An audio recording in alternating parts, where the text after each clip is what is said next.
Welcome to the Rising Entrepreneurs Podcast, where we feature top founders and entrepreneurs and their journey. Now, let's get started with the show. Dr. Jeremy Weisz here, founder of InspiredInsider.com. Also, this will be on the Rising Entrepreneurs Podcast, where I talk with inspirational entrepreneurs and leaders. Today is no different. I have Josh Levine, ColorMoreLines.com. I'll introduce Josh formally in a second. Josh, I always like to point out other episodes people should check out of the podcast. Some of my favorite episodes, I love to have the people and brands I most admire. I had the founder of RX Bars on the podcast, which was a great episode. The founder of Kettle Chips was on the episode. I had one of my favorite books, Never Split the Difference by Chris Voss. That was a great episode. So check that out and more great episodes on InspiredInsider.com and Rising Entrepreneurs. This episode is brought to you by Rise 25. And what we do is we help businesses give to and connect to their dream 100 relationships. And how do we do that? We help you run your podcast. Like I was saying, Josh, the number one thing for me in my life is relationships. I'm always looking at ways to give to my best relationships. So I found no better way over the past decade to profile the people and companies I most admire on this planet and feature them, and so other people can discover them and I can learn from them as well. So if you've thought about podcasting, you should. You can go to rise25.com, email us. My business partner and I have been both doing it for over a decade at this point. So we're happy to answer any questions that you have. I am excited. We have Josh Levine. He's co-founder and managing partner of Color More Lines. They're a boutique e-commerce agency helping brands grow faster on Amazon and Walmart. And in the last 2 years alone, during the pandemic, where some people were sheltering and, struggling, they actually helped 8 brands go from zero to $100,000 a month within 12 months of working together. They're a true white glove service. And I know people throw that term around. So we'll talk about what white glove service actually means. And they're also performance-based. And I want to give a big thank you to Justin Crane and Ben Leonard, because this interview would not be happening without those two people. So thank you both. And Josh, thanks for joining me. Thank you so much. And thank you to Justin and Ben as well. Those guys are rock stars. I wanted to start with just give people an overview a little bit about what you do at Color More Lines. Sure. No, it's a fair question. Thank you. So we are a white glove boutique agency.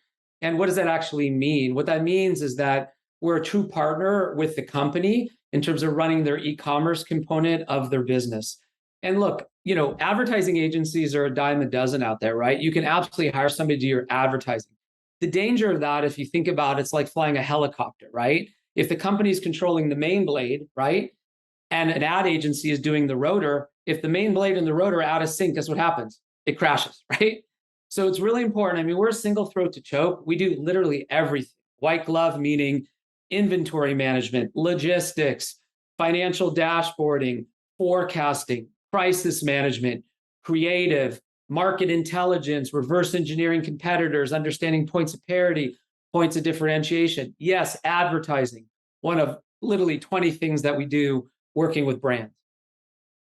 I want to go deep a little bit because people throw white glove service around, and what it sounds like for you is you do things that probably a lot of other companies don't want to do because it's probably tough to do and it's not easy to do. What are some of those components that even made you think, I don't know if we should even do it. This is not easy, right? What are some of those pieces that you do for the company that you really, go deep with? No, it's a great question. And what's that show on Discovery called Dirty Jobs or something like that, where they really roll up their sleeves and get dirty? That's what we do. And some of it, frankly, is not fun. Why do we do those components of it? Because we're performance-based, and the better our clients do, the better we do. And if those things aren't handled, guess what? Clients can't make money, and we can't make money. If we wanted to be a PPC-only advertising agency, that'd be easy. We could do that all day long, but the plane won't fly. And I'll give you an example. Crisis management, technical term, pain in the ass. If you have ungating issues, if you have listing issues, if you have hijackers, if you have illegal resellers, sending out cease and desist letters, getting dirty, kicking people off of listings that don't belong there based on your Amazon brand registry and the fact that, this is your brand, you should own it. Why should somebody be able to hop on your listing and take your sales? All that has to be done to clear the road in order to be able to do advertising, right? So that's a down and dirty thing we do. I can tell you of at least 3 or 4 companies that came to us that had over 100 illegal resellers on their listing. Imagine your brand, Jeremy, and you should be generating 100 grand a month, and $95,000 a month is going to illegal resellers. What does that mean? On Amazon, there's the yellow buy now box. Well, if there's illegal resellers, the yellow box turns gray and it says, see other buying options. So now you click on Jeremy's product, right? And you don't get to buy now. You get a gray box, which then shows you 4 or 5 people you can buy from, including Jeremy, the manufacturer. Now you've got maybe a 20% chance of getting the sale versus you owning it, right? And that's the down and dirty and negative of Amazon. There's amazing things, but there's things you got to patrol. And that's one example of things that we patrol and clean up for clients, right? I would say another one that is down and dirty, people don't want to roll up their sleeves and do, is inventory management, right? When we think about clients and we think about them growing, we think about a flywheel that moves. And the first thing in the flywheel is availability. If your products aren't available and in stock and you can't forecast properly, you go out of stock. If you go out of stock, it's the kiss of death on Amazon. Why? You get deranked, right? And we have an expression. And if we work super hard getting people to page 1, we have an expression, which is, where's the best place to bury a dead body on Amazon.com? Top of page 2. Why? Nobody's looking, right? When's the last time you went to page 2 or page 3 or page 20 to look for a product? Well, Amazon, frankly, doesn't care about you and doesn't care about us. They want to make money themselves, right? So if you're not in stock, they're just going to take you off the hard work we've done, bubbling you up to the number 3 link. You're now going to be on page 30, right? Because you're not available. So inventory management is down and dirty, right? Are we in your warehouse and are we a 3PL? No. But managing that, putting the intelligence layer on top of that, giving clients a dashboard where they can understand the days on hand and the fulfillable quantities and what's needed to ship in is invaluable, because an entrepreneurs, all they need to do literally is send a label in, things arrive on time and they don't go out of stock. That's a huge thing, what you just talked about there, and we can unravel it a little bit, because inventory management, it's the non-sexy thing that allows e-commerce companies to function, and that kind of goes into cash flow. So I'd love for you to talk about how you think about cash flow. That's a great question. So part of what we do in our dashboarding is, to be able to log in and see all of your parent ASINs and all the children underneath, right? And exactly how much stock and days on hand you need, and to be able to forecast that demand, and then be literally clicking on a parent ASIN all the way down to the children, or a child ASIN, which could be blue color, size, quantity 23, right? The health of the family is only as good as the health of the children, right? So clicking on that and then seeing exactly how much revenue that produces for your company, and then how much cash flow you need to buy more product is critical. So from a cash flow perspective, baseline 1 is understanding that, right? On top of that is understanding what is it going to cost for me to have a 3PL on board? Because the worst thing you can do is ship from China, try to get that right into Amazon. You need to have a 3PL based here in the United States. We do marketplaces globally. So if it's bol.com in the Netherlands, or Cdiscount in France, or Amazon, let's say Japan, you have to have a 3PL on the ground, and you need to build that into a financial model so you can afford that, right? That's number 2. Number 3, obviously, you have to be able to afford an agency like ours to do the work, or you need to hire W-2s internally to do that work, right? There's no free lunch. You got to pay for that, right? Our value prop, the reason why we're in business, is we're kind of like a timeshare model where you can sliver slice basically a 30-person team of experts that's been selling on Amazon for 16 years versus trying to hire. That's less expensive than hiring even 1 or 2 full-time experts on Amazon internally. But any way you slice it, you got to pay for that expert, and you got to invest in that, either headcount, benefits, mastermind groups to stay up to date on the A9 algorithm, or you outsource it. So that's kind of like number 1, inventory, I got the money. 2, who's going to run this thing, right? Internal or external. Once you do that, 3, what's your off Amazon strategy, right? You've got to be able to have money aside. Forget about us, or let's say the W-2s you've hired. The Amazon A9 algorithm is increasingly rewarding the work you do off of Amazon, right? So what are you doing on TikTok, Instagram, Facebook? What are you doing with PR? What are you doing with influencers? What are you doing with your ambassador programs? There's so many buckets of money that have to be invested in order to be successful on Amazon, because the algorithm is going to say, okay, 1 + 1 = 3 in this example, right? The days of being an Amazon only brand, in my opinion, in our opinion, are pretty much over. This were 2015. You could just buy some product from China, white label it, and roll. If you came to me today and said, hey, I want to sell vitamin C on Amazon, I'd be like, namaste, adios, see you later. We can't help you, but that's a race to the bottom based on price. Amazon wants to see you build a brand, and you need money to do that outside of Amazon. You mentioned a couple things, 3PLs, forecasting off Amazon. I want to touch on the forecasting. What are some mistakes that you see people make with forecasting? You talking specific relative to inventory? Yeah, because I'm sure like you have people coming to you and they've already been in business for a while, and you are looking at holistically. You've seen a lot of different brands, and you probably point out some low-hanging fruit of things that they can do to clean up what their cash flow and their forecasting. No, that's a great question. I think the biggest thing is don't underestimate the beast, meaning if 1 out of every 2 sales in the United States is transacting on Amazon.com, and we're going to light that up, and we've done that, to your point, with 8 companies in the last 2 years, going from 0 to 100 grand a month in 12 months, you got to be ready for that. Meaning you've got to have enough supply in a 3PL and invest in that money to have the inventory sitting there onshore in the United States. So that 3PL can drip feed Amazon when we send them labels and say, go, ship X amount of Y product on Z date, right? So that's an investment you have to make. Otherwise, you stock out. Goes back to the kiss of death of deranking, and we have to run up the hill again.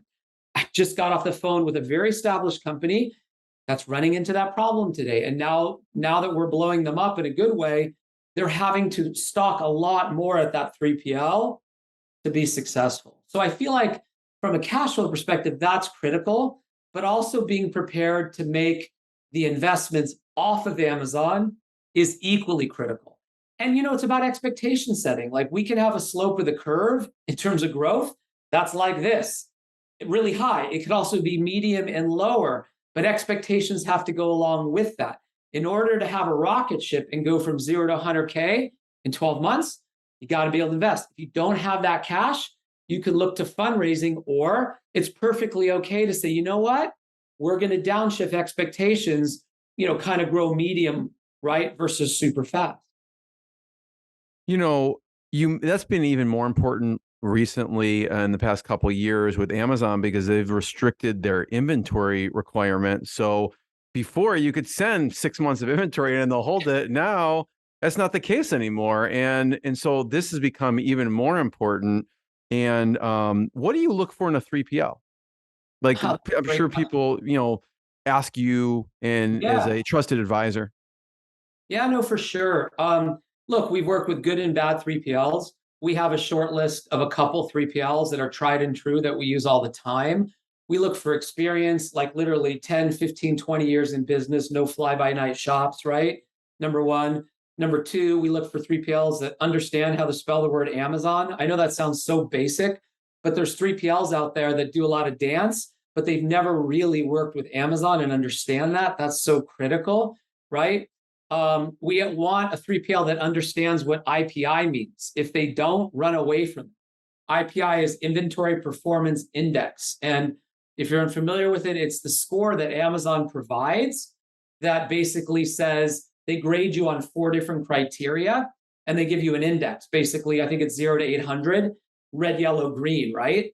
And if you're unable effectively to not only bring product into Amazon when we're requesting it, and have a sell-through rate that makes sense on the other criteria, Amazon's going to restrict the amount of product that you're able to send in, because they're basically like, hey, we don't trust you that if you say you're going to ship in, you can actually fulfill. Yeah. So these are the kind of things that we would ask a 3PL. How long are you in business? What are your thoughts on the IPI score? And listen to the results. Like, what do you mean IPI? They should know that right off the bat. And these are basic things. And then, we have a track record with some of these 3PLs we work with. And we know the ones, in our opinion, that have done great work and the ones that need help, right? And we're happy to make referrals anytime. Let's talk about one of the companies you help was a supplement company. Yes, we've helped lots of supplement companies. It's probably the hardest category within Amazon. It is cutthroat. And what I mean by cutthroat is, remember, we talked about crisis management and the dirty stuff that no one likes to do, right? And understanding the call center to go to in Bangalore, in Bellevue, Washington, and how to clean all that up, right? It's such a cutthroat category. We had a client, and I kid you not, this is a hard case, where a competitor was pissed at the growth we've had with this client, that they logged a complaint with Amazon that their supplement has shark teeth in it. Straight up. It's the most ridiculous thing. They also changed an image on our client's page and replaced the supplement with a picture of a basketball. This happened, literally. It's insane, right? So patrolling listings, keeping them up and going is all this critical stuff. That category is cutthroat, right?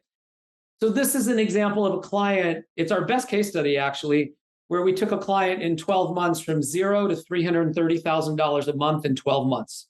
Now, huge asterisk on the side. Not for everybody, right? Rare case. Why did it happen? Well, yeah, we do the great work we do, but we had an amazing client that was doing amazing work off of Amazon, to the point of, just to show you the upper limit, where they're making massive investments off of Amazon. And by the way, this is not a Fortune 500 company. This is a small company that has an incredible entrepreneur as a CEO who is doing great work. So much so where they're launching a documentary on Netflix to talk about the importance of their supplements. They're partnering with beauty brands and major brand names. They're working with doctors at Harvard Medical School and UCLA, literally talking about the efficacy of their supplements. And this is a patented, portfolio of products that's not vitamin C, right? Which is a race to the bottom. So it takes a special mix of, I have something unique that's really good. I'm willing to market off Amazon. I'm willing to partner with people that know Amazon. And together, that's just a powder keg of excitement, right? I want to talk about what a successful funnel looks like off Amazon that will help Amazon. Like in the supplement example, are they running ads? I'm making this up, running ads on Instagram, sending them to an Amazon listing. Are they running it to their website and, collecting emails and then sending it to Amazon? What does a successful off Amazon strategy, just as an example, look like? Oh man. Well, if you got 3 hours, let's roll. Let's do it. But the 2-minute high level on that is, best practices, we like to see, 80% or 90% of traffic going to their D2C site, their direct to consumer sites, whether that's backend Shopify or whatever they're using, right? But we want to see some traffic going to Amazon, and specifically, and I'm not going to get into all of our secret sauce, right, and how we do things, but let me just tell you this. Part of that traffic needs to go to Amazon, needs to be set up the right way. And here's what's really important. Amazon launched a program recently. Look, they're under pressure too, by the way. The big bad wolf for them is Walmart, obviously, who's spending $1 billion to compete with them. Yeah. So one of the things they're trying to do is get defensive and get offensive and say, you know what? If you're an entrepreneur and you want to send traffic into my company, Amazon, let me give you a link and I'll give you 10% off your selling fees. That's a huge incentive. Most companies are not taking advantage of that now. Why would I not send some traffic into Amazon to the brands I'm trying to uplift if Amazon's going to give me 10% back on the selling side? Effectively, they're subsidizing your advertising costs off of Amazon. Guess what? When we bring that up with clients, they've either never heard of the program or they're not doing it. So that's a best practice we like to do because it's effectively not free, but almost free advertising, right? Gosh, that's a mic drop moment right there. I'm just going to pause for a second because that's a huge advantage. It's a huge advantage, and I've talked to so many people in the e-commerce space, Amazon, and I'm not aware of it. So yeah, well, yeah, and it's that's why amazing. doing that. they're trying to obviously increase switching costs and make it harder for you to leave the Amazon platform. And they also want to help entrepreneurs, and they realize if entrepreneurs and businesses are willing to help them, they're willing to kind of, you scratch my back, I'll scratch yours. So why would you not do that, right? Love it. Let's talk about Walmart for a second, because there's a lot of low-hanging fruit. Some people are just, I don't know what you would say, fat and happy. Amazon's doing amazing. So why do anything? Why focus efforts on something else that may produce when they could just focus on their energy in Amazon? Talk about diversification in Walmart. Oh, it's a great point. I mean, Walmart's a sleeping giant right now, as we know. We know what a behemoth they are in the retail stores. And yeah, they came late to the dance on this side of things, but the trajectory and growth on Walmart is incredible right now. Getting on Walmart.com today would be like getting on Amazon in 2015. You don't need a verified purchase to have a review. You don't have the competition for keywords. The amount of work that has to be done to kind of get there is a hell of a lot less than it's going to be 5 years from now. So what we tell clients right now is, are you going to make the money on Walmart as you are on Amazon? Absolutely not. But if you can at least get to 10% of your Amazon sales on Walmart today, and in some categories, you can get even higher than that, what are you waiting for, right? And what I'm seeing, interestingly enough, when I join different mastermind groups and go to different conferences, is that there's an increasingly number of vendors that are trying to serve the Walmart marketplace as well. Because the reality is, when that tide rises, all boats are going to rise. And if you can actually rise to the top of your category in terms of keyword ranking, now you're on the top of the hill. It's a lot easier to protect it than climb back up, right? Think about, again, how easy it was to do business on Amazon in 2015 versus 2022, 2023, right? Much different. Now, what's the problem with that? People are starting to wake up to that. And if you're trying to get on Walmart today, you could be in a queue of anywhere between a month and 4 months to go live. Straight up, it's not easy. So between us and our partner that we work with, we're one of literally only 8 agencies out there that have, working with our partner on this specifically, a special designation with Walmart, and frankly, the ability to go, let's just call it a fast pass, to get things approved faster than they normally would, meaning shrinking that 4-month time period down to 4 or 5 weeks. Big asterisk, not guaranteed, but the point is we can get the attention and really help brands grow faster. So I guess my biggest point is there's no reason not to get on Walmart. Recommend that people are on that like yesterday. Would not expect fireworks on there right away, but you got to get on there and defend your space now. When someone comes to you, Josh, like, let's do this, and you start to onboard them, are you simultaneously onboard? Like, let's say they're on Amazon, they have a presence on Amazon, and they don't on Walmart. At what point in the conversation do you say, let's turn Walmart on? Is it right away, or do you want to wait? That's a great question. I mean, if you remember as a kid and you were like, because I was a geek and I was like always doing all these nerdy things, like, when you have the leaf and you're trying to light it on fire with the sun's energy and the magnifying glass, right? If you move that magnifying glass too fast, there's no leaf catches on fire, right? So it's, to answer the question, is when Amazon.com is on fire and doing well, then we can move the magnifying glass to Walmart. We can move it to Bol.com in the Netherlands. We can move it to Amazon Japan, Mexico, Canada, wherever it might be.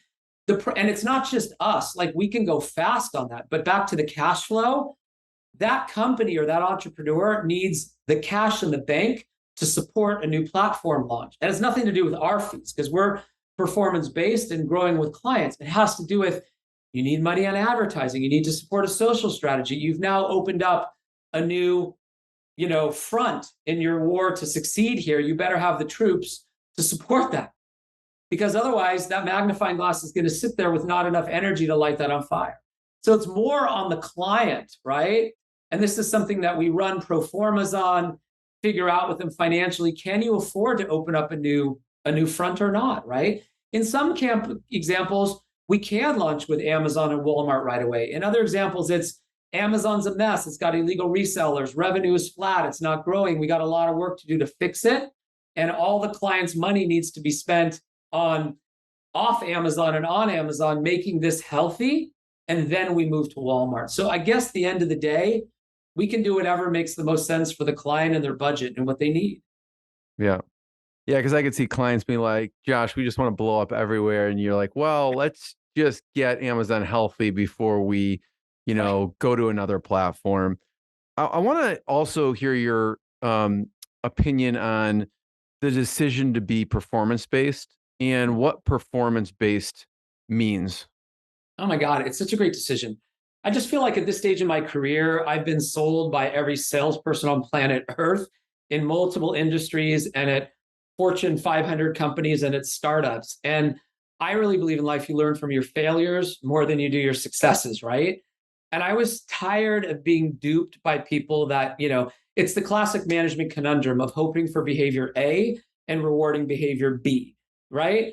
And so the only way to align that and not to be like, oh, hey, Jeremy, here's a 2-year contract, 24 months. I'm going to start performing on month 23 of 24 because I want my renewal, right? That's a bunch of nonsense. And so I didn't want that. I'm also an entrepreneur. I've also been on the corporate side of things as well. I want the respect and trust. And it sounds so basic, but if you're doing good work, you earn your keep every month. We have a clause in our termination, which is real simple. After onboarding, you have 30 days right to cancel with or without cause, which means if you wake up one day and you think the sky is purple and not blue, you fire us. I say that with confidence, respect, and humility because it's like, if you're doing great work day in and day out, you earn your keep. Why do you need to lock somebody into a contract, right? And all of a sudden that eliminates the risk of working with a vendor, right?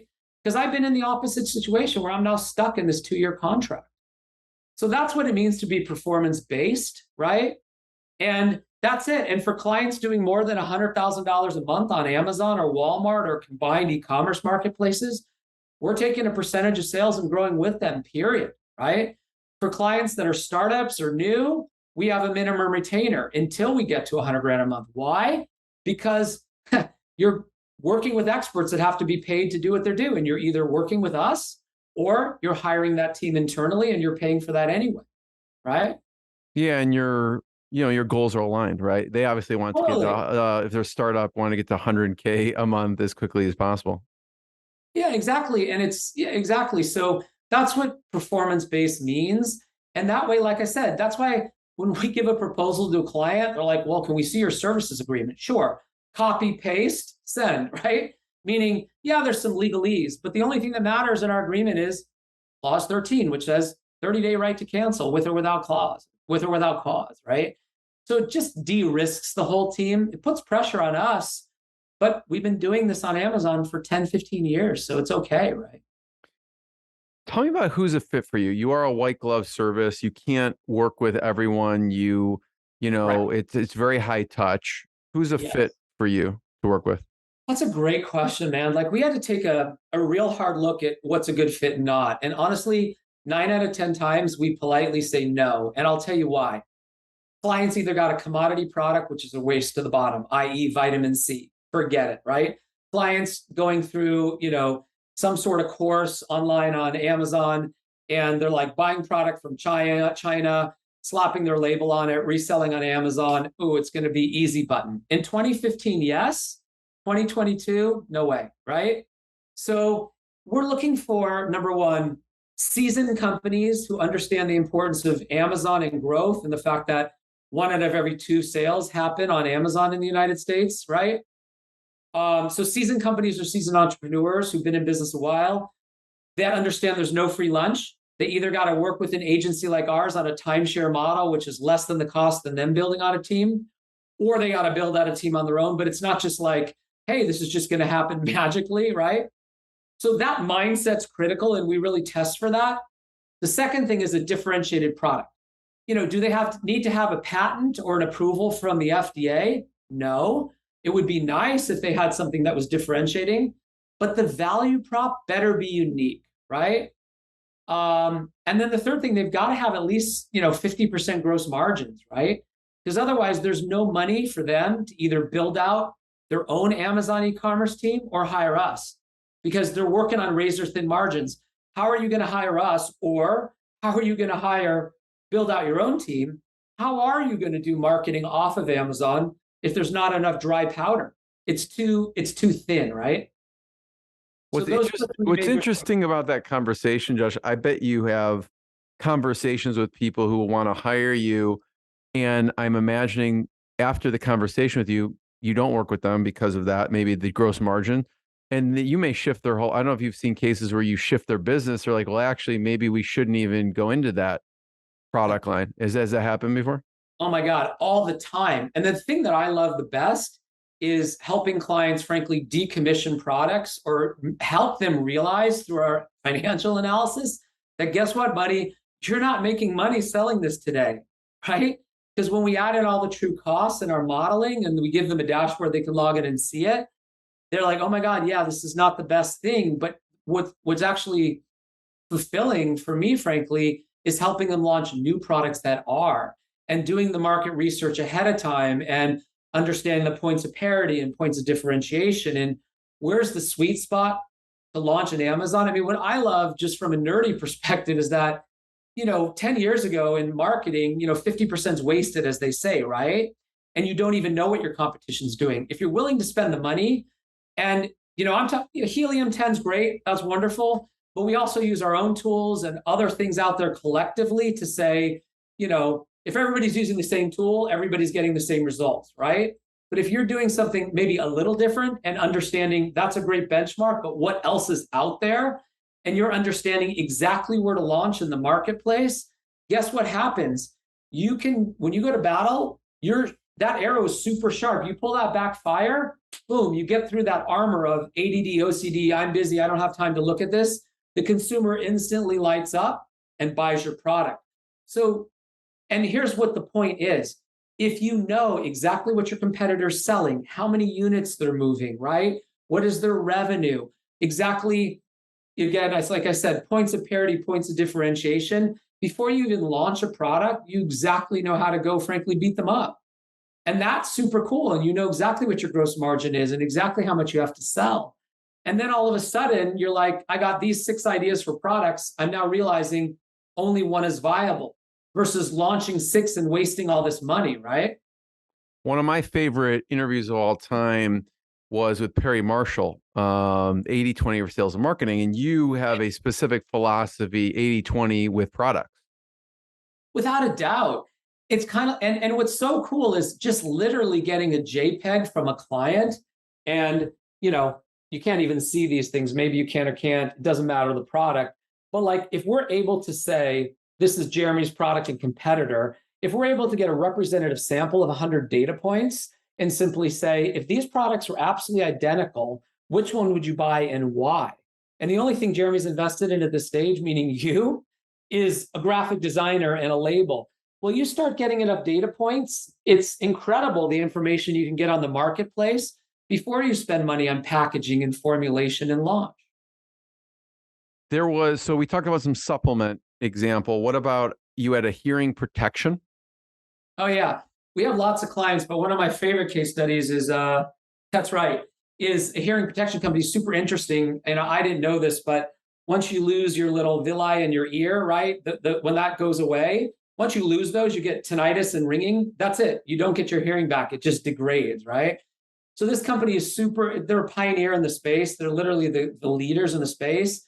And they reduce the treble and the bass to a level that's tolerable so that you don't blow out your ears at concerts and all that. Yeah, they were with another agency in flat, very low 5 figures for a long time. Within 2 years of working with us, we took them from there to 6 figures a month in revenue on their product. And it was a great success and a great case study. But again, it's not the success that I got excited about. It's the fact that we took them there in 18 months, and that was January 2020, and you know what happened. Now the pandemic hits, and guess what? Lollapalooza and South by Southwest and Coachella and the world shut down. There's no need to go to concerts, right? Everybody's isolating. So you can imagine what happened to their business, right? And at the same time, we pivoted and went into different categories, working closely together with them. So going into hearing protection for motorcycles, outdoors, which you could do in the pandemic, and moving into sleep in areas where you just want quiet and different type of plugs. And we literally reimagined with our support together, launching new verticals And it's been a wonderful symbiotic partnership over the years, launching new marketplaces and, growing together. Yeah, that's pretty amazing because you open different categories, and then when the concerts come back, now they have that on top of what they're currently doing. Absolutely. And all the split testing and stuff I'm talking about is critical working in conjunction with them. And they're able to get, a lot of that done at a fraction of the cost of, what it would cost them to actually hire that internally. When a company's going, they're flat, they're plateaued for a while. What I don't know if in this specific instance, what's something that was low hanging fruit? Because a company wants to grow and they want to get out of that plateau. And maybe they're skeptical too. Like we've been doing at this for a while, we're plateaued. What's something that you're looking at as low hanging fruit to get them out of that plateau phase? It's a great question. And it really depends, right? So the first thing we do is, just like going to the doctor, we're going to take your blood pressure, your pulse. We're going to run through literally like a 60-point question diagnostic on the car and triage the problem, right? And so I can't really answer your question until I know where the problem is, right?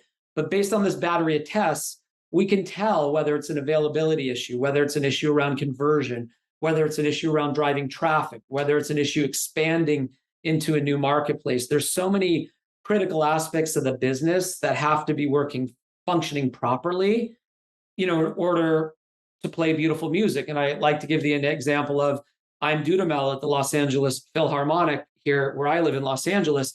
If the French horns are tooting away, but the strings are not in sync with the French horns and the percussions, it's not going to sound good, right? So we've got to triage where the problem is, get everybody humming properly, and all of a sudden you got beautiful music, i.e. revenue. Josh, you mentioned before about the fast pass to Walmart, and I'd love to hear. I know you worked with Disney. I know you worked with Microsoft for many years. Any lessons in business, culture, whatever it is, from Disney and Microsoft from working with them? Oh my God, there's a lot of things, and I loved working for those companies. I really cut my teeth there early on in my career. I was on the Windows XP launch team, and I don't think I'll ever have an opportunity like that again. But doing business development for them and working on partnerships. At the time, I worked on a deal with a little company nobody heard of. There are 150 people in Mountain View, California, called Google, right? And it was fascinating working with them and working with Microsoft and to SIM ship a product, Windows XP, that was 300 years ago, right? But that's, their first SIM ship in 150 countries and 50 languages, however many it was, same day. Just understanding scale and growth. And, it was an amazing training ground there, just such a group of smart individuals. And, God, it's a much bigger conversation, but understanding how to scale products and grow them in different marketplaces is, I'd say, what I really learned there. And Disney was incredible. I was there during the time when we were launching Disney California Adventure, which was a whole new theme park in Anaheim, California, next to Disneyland.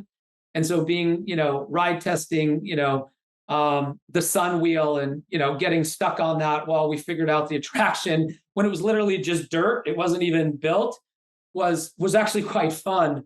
But I always love to say putting things on a track at Disneyland and understanding this is exactly how Disney were to do things and the importance of SOPs, standard operating procedures. And this is actually, how you build this out. And this is exactly what we do internally now. Everything has an SOP.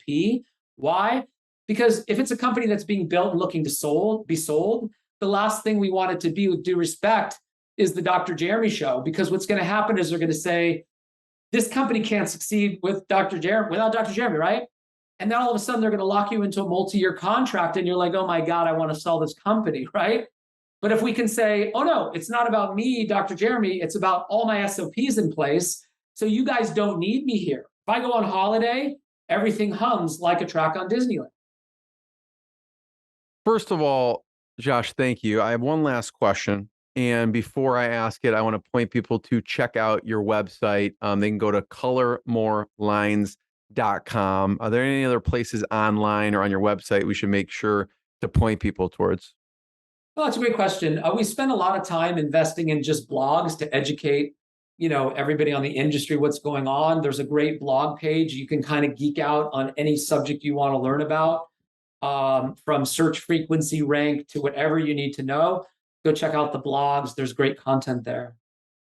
Last question, Josh. I know you're an advisor at several companies as well. What are some things that you think about when you go in to advise a company, and right off the bat that you want to make sure they're paying the most attention to?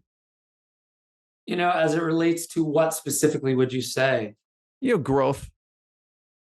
Growth in general? That's a great question. I just think it's one of the first things is just understanding what true north is, right? And having a financial model that's built out 3 years in advance and being really cognizant around the tough choices you're going to need to make relative to what you can invest in and be successful, both really on and off Amazon, right? Not biting off too much. Back to the magnifying glass and the leaf analogy, right? If we're going into this marketplace, this vertical, do we have enough dry powder to actually get there? Because if we can't get there and stick, like for example, ranking on Amazon, eventually competitors will come at you, and then we've wasted the energy, rolling up that hill. The other thing I'll say too is not to underestimate the kind of HR component of that, especially when it comes to compensation and making sure people are rewarded appropriately. So just like our company is performance-based, the worst thing you can do with employees and executives is hope for behavior A and reward behavior B, right? So making sure those compensation plans are aligned with the company vision, the company goals, and the company strategies, and they cascade down into every department from operations to sales to marketing to HR, so that when it comes bonus time, everybody is on the same sheet of music and gets paid based on the performance that's going to drive the business forward at the top end. Josh, I want to be the first one to thank you. Everyone check out colormorelines.com. Check out more episodes of the podcast. Check out Rise 25. And thanks, Josh. Thanks, everyone. Thank you so much. Thanks for listening to the Rising Entrepreneurs Podcast. This episode is powered by Rise 25. Please subscribe and check out future episodes.